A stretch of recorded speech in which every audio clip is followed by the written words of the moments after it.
So ayan na mga bossing ang ating Honda Jazz na 1.5 paddle shift 2010, 2011 acquired, automatic transmission, newly washed over, spoon yellow na mga bossing. Grabe. So mga boss, ma-share ko lang, sold na nga rin pala to, no? Bale, pinadetail ko lang sa utol ko. Ayan, exterior tsaka interior mga boss, all goods na yan. So ayan na. Ayan na yung walk-in buyer natin at nakapag-avail ng Honda Jazz. Diyos mio marimar. So fully paid na yan mga bossing.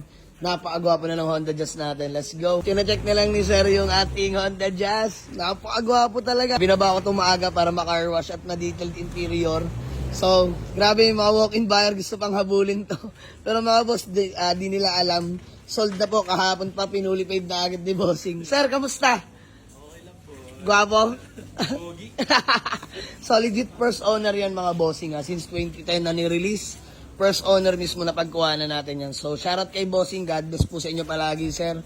So, ayan. Sama na rin pala natin yung carbon. Ay, sama natin yung stock hood, mga boss, kasi naka-carbon hood to. So, ayan na, mga Bossing. Pasuyo lang. Yun, oh. Paring Pinok, nurses in the house. Let's go.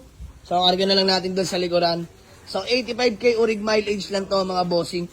Urig mags, mga boss. Urig yan. 16s. So, grabe. Panalo na rin sila Bossing dyan. So ay mga bossing, magandang umaga sa lahat. So happy Sunday everyone. Andito na yung walk-in buyer natin para pick upin na tong Honda Jazz na na-avail nila sa atin kahapon. So hindi ko muna pinost mga bossing, no, kasi gusto ko rin makita muna ni boss. Pero all goods naman lahat mga bossing. Natuwa naman si buyer sa resulta ng ating Honda Jazz. So sir, pangalan nyo nga po ulit? John Paul, sir. Boss John Paul? Ayan, si Kuya John Paul. Na taga Dasma lang din mga boss. Kalapit bahay lang din natin. Kalapit lugar lang. So, mga boss, nakuha niya sa atin to. Sir, magkano nga po? Magkano ba? 375. Binigyan natin sila panggas at pangkain. So, 373 lang mga boss. May sariwang Honda Jazz ka na. Grabe. So, Sir John Paul, thank you po ha. Sir, start mo muna. Check mo muna lahat din. Sound check din. Sir, happy naman. Sir, peace bomb. Sir, baka may gusto ko alam munang batiin na shoutout bago malat tayo magkawatak-watak. Gusto niyo marimar.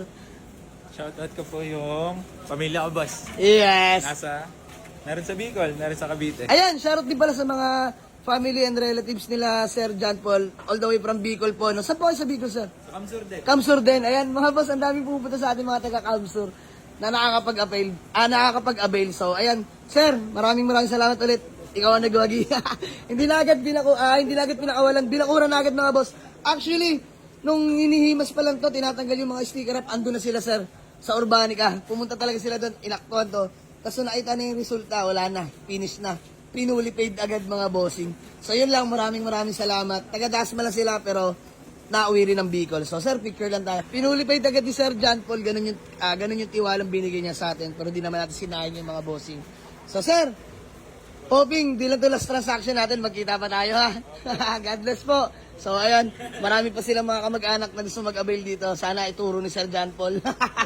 Sir, thank you. God bless. Mami, thank you po. Ingat po kayo. God bless po. Ayan na, solved na mga bossing. Ingat po. Grabe mga boss. Di na uminit sa garahe ng ating Honda Jazz. Pinuli paid na yan kahapon mga bossing. Grabe, di ako makapaniwala. Literal na fast moving lang. So, Hindi man lang natin nagamit. di man lang nagamit po, ipang tatamboy sana katabi si Kidlat. Pang-Bermosa sana. Pang-Bermosa. Wala eh. Sa sold na. Mami, thank you so much. God bless. Sa sold na Honda Jazz mga boss. Buyer from Dasma. Pero iuwi nila ng Kamsur sa Bicol mga bossing. Sa sold na. Poging Honda Jazz 2010. Automatic paddle shift. Let's go. Gar. Lupit mo kasi magpintura eh. Sabi ko sa inyo. Grabe, sold agad. So ayan, ingat po. Bye-bye.